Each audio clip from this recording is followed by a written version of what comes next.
Hello everybody, welcome to हमारे graph matching की series के थर्ड पार्ट पे। इससे आगे हम ग्राफ मैचिंग में दो और पार्ट्स बना चुके हैं, जिसमें हमने ग्राफ मैचिंग के इंट्रोडक्शन और काफी सारे दूसरे कॉन्सेप्ट्स के बारे में स्टडी किया था। अगर आपने वो वीडियोस अब तक नहीं देखे हैं और देखना चाहते हैं तो मैं लिंक डिस्क्रिप्शन बॉक्स में डाल दूंगी। तो आज उसी को कंटिन्यू करते हुए हम ग्राफ मैचिंग के कुछ और नए कॉन्सेप्ट सीखेंगे। उसमें से सबसे पहला कॉन्सेप्ट है ऑल्टरनेटिंग पाथ का कॉन्सेप्ट। ऑल्टरनेटिंग पाथ क्या होता है? ऑल्टरनेटिंग पाथ हमेशा ही एक मैच्ड ग्राफ या फिर एक ग्राफ के ग्राफ मैचिंग के अंदर फाइंड होता है। तो अज्यूम कीजिए कि आपके पास एक ग्राफ G है with vertices V and edges E, और आपने उस ग्राफ का graph matching M of G find कर लिया है। तो अब आप इस M of G में ऑल्टरनेटिंग पाथ कैसे ढूंढेंगे? तो एक मैचिंग ग्राफ में एक ऑल्टरनेटिंग पाथ ढूंढने की दो कंडीशंस होती है। सबसे पहली कंडीशन कि एक ऑल्टरनेटिंग पाथ हमेशा ही एक फ्री वर्टेक्स से स्टार्ट होता है। इसका मतलब ये है कि आपके मैच्ड ग्राफ में अगर एक फ्री वर्टेक्स अवेलेबल है तो ही आप उसमें ऑल्टरनेटिंग पाथ ढूंढ सकते हैं। अब फ्री वर्टेक्स का कॉन्सेप्ट मैं ऑलरेडी अपनी आगे की वीडियो में डिस्कस कर चुकी हूँ, बट शॉर्ट में एक फ्री वर्टेक्स एक ऐसा वर्टेक्स होता है हमारी ग्राफ मैचिंग में जिसपे कोई भी एज इंसिडेंट नहीं होती है। मतलब एक ऐसा वर्टेक्स जिसकी आपके ग्राफ मैचिंग में डिग्री 0 होती है।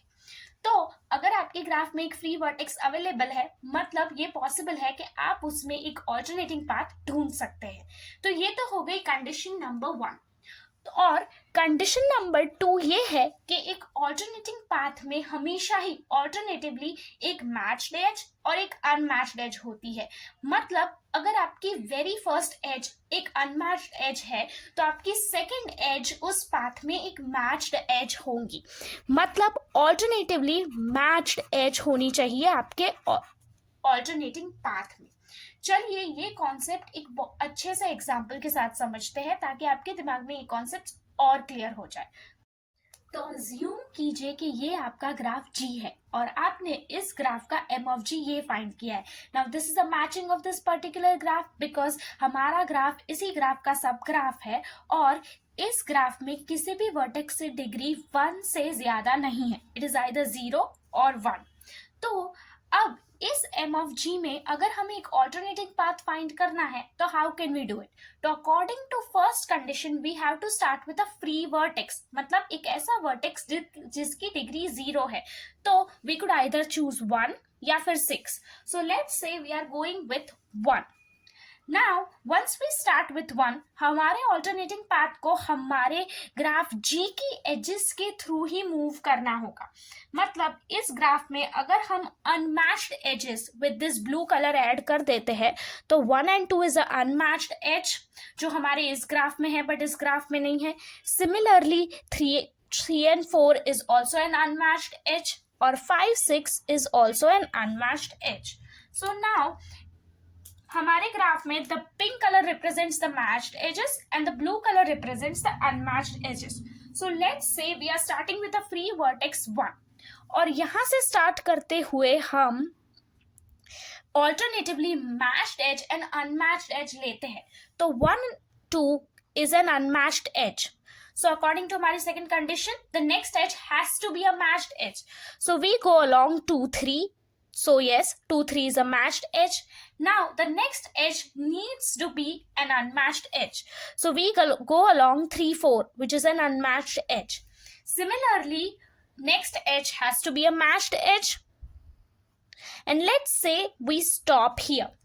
So हमारा path 1, 2, 3, 4 and 5. Is it an alternating path?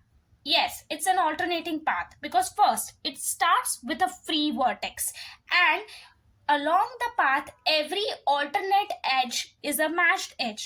या फिर आप ऐसा भी कह सकते हैं कि every alternate edge is an unmatched edge. मतलब हमारा ये पाथ हमारी दोनों कंडीशंस को सेटिस्फाई करता है।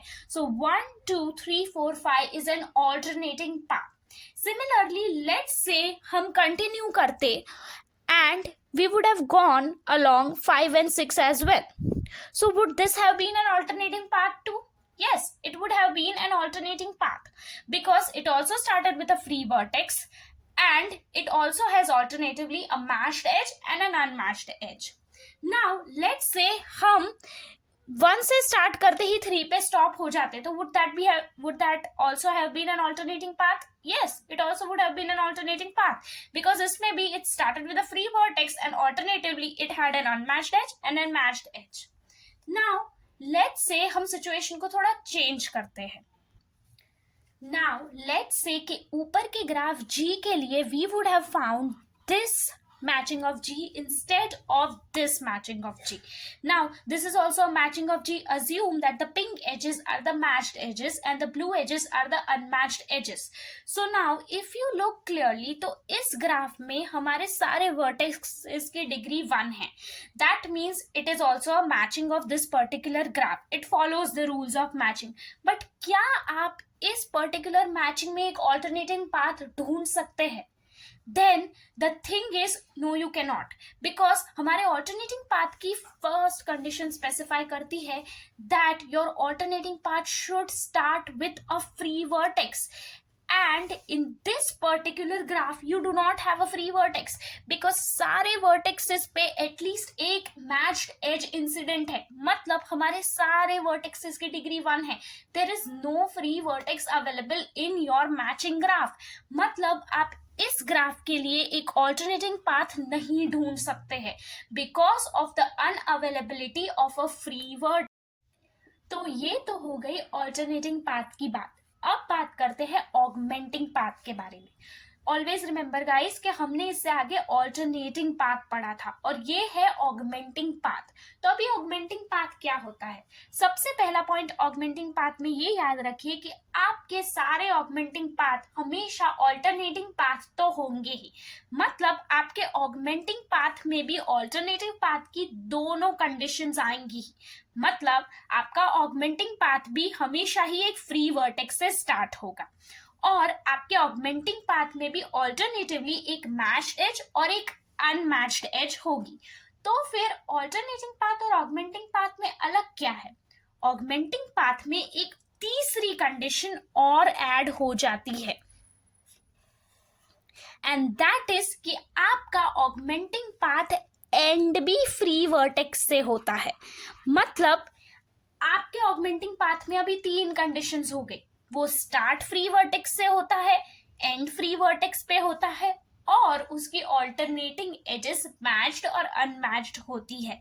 या फिर आप ऑगमेंटिंग पाथ को ऐसे भी डिफाइन कर सकते हैं कि एक ऐसा ऑल्टरनेटिंग पाथ जो फ्री वर्टेक्स पे एंड भी होता है क्योंकि उस पे ऑल्टरनेटिंग पाथ की दोनों कंडीशंस तो आती है प्लस ये थर्ड कंडीशन आती है. तो चलिए ये एक एग्जांपल के साथ समझते हैं. तो इसमें भी हम वही ग्राफ जी ले लेते हैं जो हमने हमारा ऑल्टरनेटिंग पाथ समझने के लिए लिया था. तो ये हमारा ग्राफ जी है और इसमें भी हमने मैचिंग ये फाइंड किया है. अज्यूम कीजिए कि पिंक एजेस मैच्ड एजेस है and the blue ones are unmatched edges. इसका मतलब ये है कि 1 and 6 वर्टेक्सेस फ्री है और बाकी के 4 वर्टेक्सेस की डिग्री 1 है. तो अब क्या आप इसमें ऑगमेंटिंग पाथ फाइंड कर सकते हैं? Because from what you should remember is हम इस ग्राफ में हमारा ऑल्टरनेटिंग पाथ फाइंड कर पाए थे. तो एक ऑगमेंटिंग पाथ स्टार्ट होता है फ्री वर्टेक्स से. तो लेट्स से कि 1 और 6 में से वी चूज 1 और हमारा पाथ 1 से स्टार्ट होगा. अभी हमारी सेकेंड कंडीशन ये है कि हमारे ऑगमेंटिंग पाथ में भी मैच्ड और अनमैच्ड एजेस होती है बट एक थर्ड कंडीशन ऐड हो जाती है जो हमारे ऑल्टरनेटिंग पाथ से ज्यादा है जो है कि हमारा ऑगमेंटिंग पाथ एंड भी एक फ्री वर्टेक्स पे होता है. तो लेट्स स्टार्ट.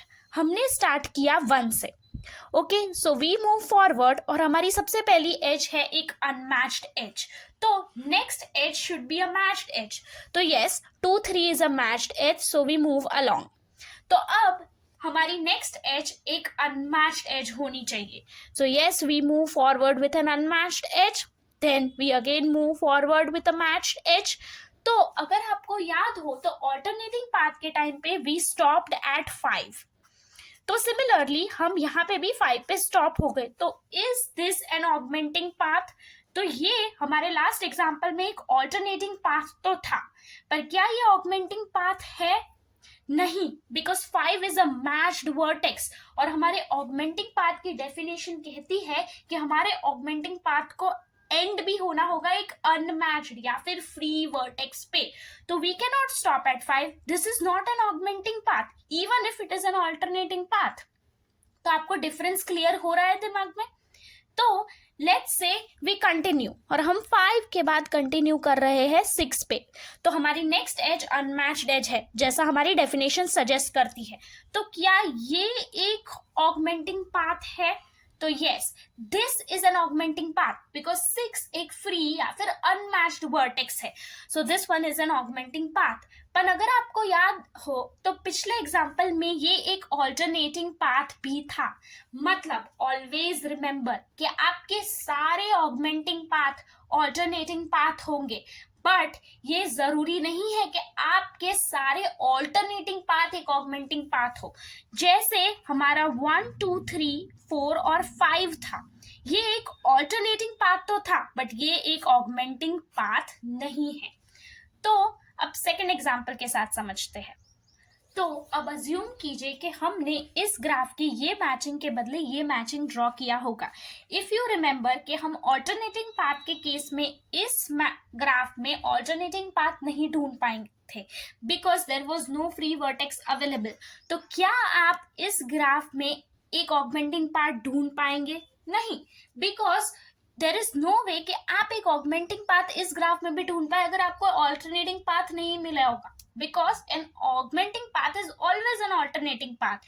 तो अगर आप इस ग्राफ में ऑल्टरनेटिंग पाथ नहीं ढूंढ पाए थे, इसका मतलब आप इसमें कभी भी एक ऑगमेंटिंग पाथ नहीं ही ढूंढ पाएंगे, बिकॉज ऑगमेंटिंग पाथ में भी आपको एक फ्री वर्टेक्स की जरूरत होती है, और इस ग्राफ में वो फ्री वर्टेक्स ही नहीं है जहां से आप आपका ऑगमेंटिंग या फिर ऑल्टरनेटिंग पाथ स्टार्ट कर सके।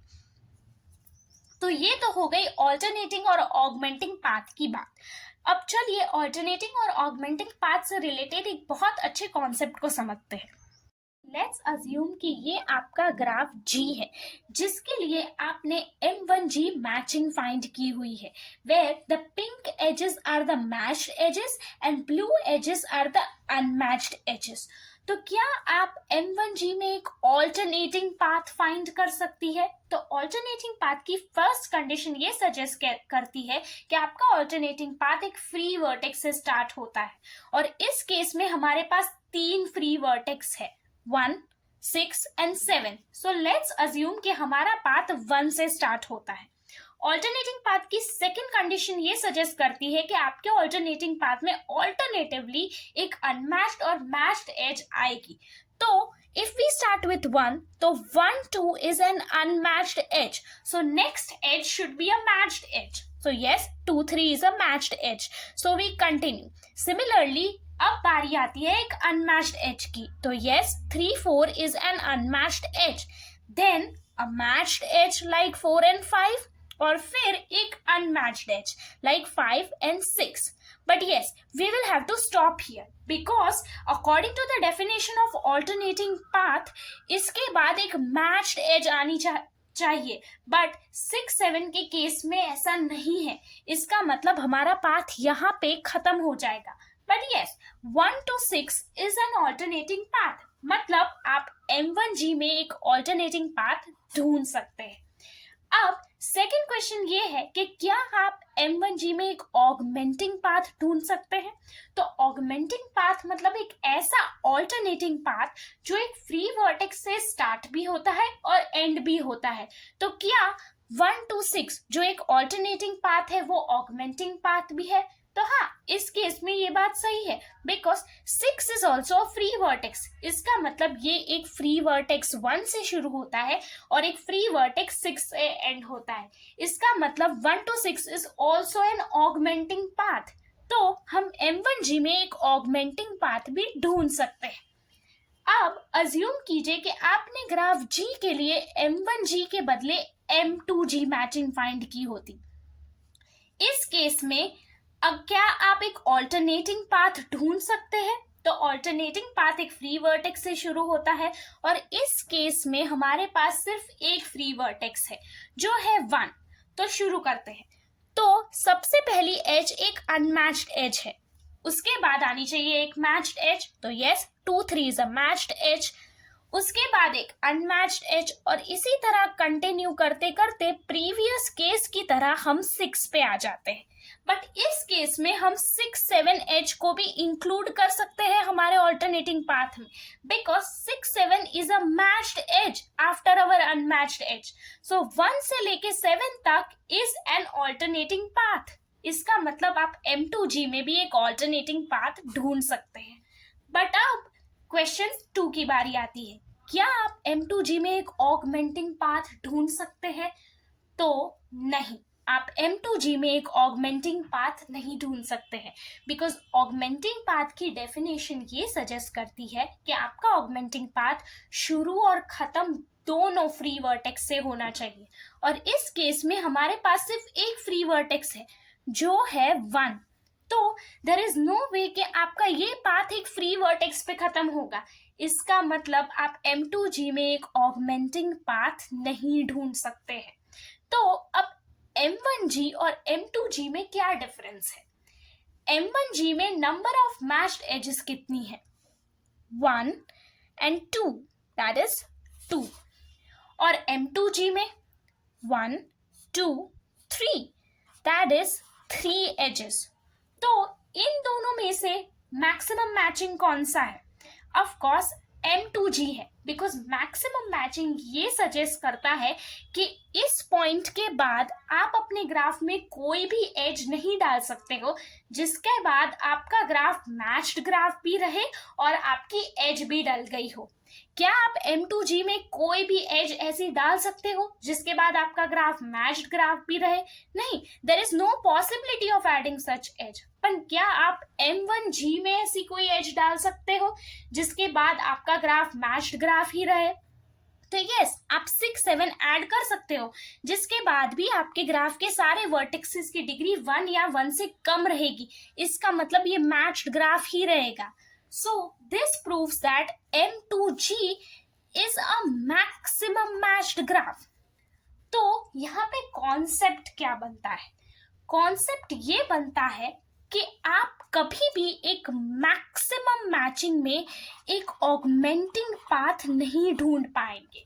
मतलब अगर आपकी मैचिंग मैक्सिमम मैचिंग है तो आप कभी भी उसमें एक ऑगमेंटिंग पाथ नहीं ढूंढ पाएंगे, और अगर आपने आपकी मैचिंग में एक ऑगमेंटिंग पाथ ढूंढ लिया है इसका मतलब आपकी मैचिंग मैक्सिमम मैचिंग नहीं है। तो इस लेमा को बर्ड्स लेमा कहते हैं। ये बर्ड्स लेमा का कॉन्सेप्ट है। अगर कभी भी आपको बर्ड्स लेमा पूछा जाए तो आप जानते हैं कि आपको क्या स्टेट करता है। ये स्टेट करना है कि एक मैक्सिमम मैचिंग में आप कभी भी ऑगमेंटिंग पाथ नहीं ढूंढ सकते हो। सिमिलरली अगर आपने एक मैचिंग में ऑगमेंटिंग पाथ ढूंढ लिया है तो वो एक मैक्सिमम मैचिंग नहीं है। याद रखिए, अभी ऑगमेंटिंग पाथ की बात हो रही है और ऑल्टरनेटिंग पाथ की नहीं। ऑल्टरनेटिंग पाथ को लेके ऐसा कोई भी रूल नहीं है। सो ये था आज का वीडियो। आज के वीडियो में हमने ऑल्टरनेटिंग पाथ, ऑगमेंटिंग पाथ और बर्ड्स लेमा पढ़ा। आगे हम ऐसे ही ग्राफ मैचिंग के और कॉन्सेप्ट नेक्स्ट पार्ट्स में पढ़ते जाएंगे। Please keep watching.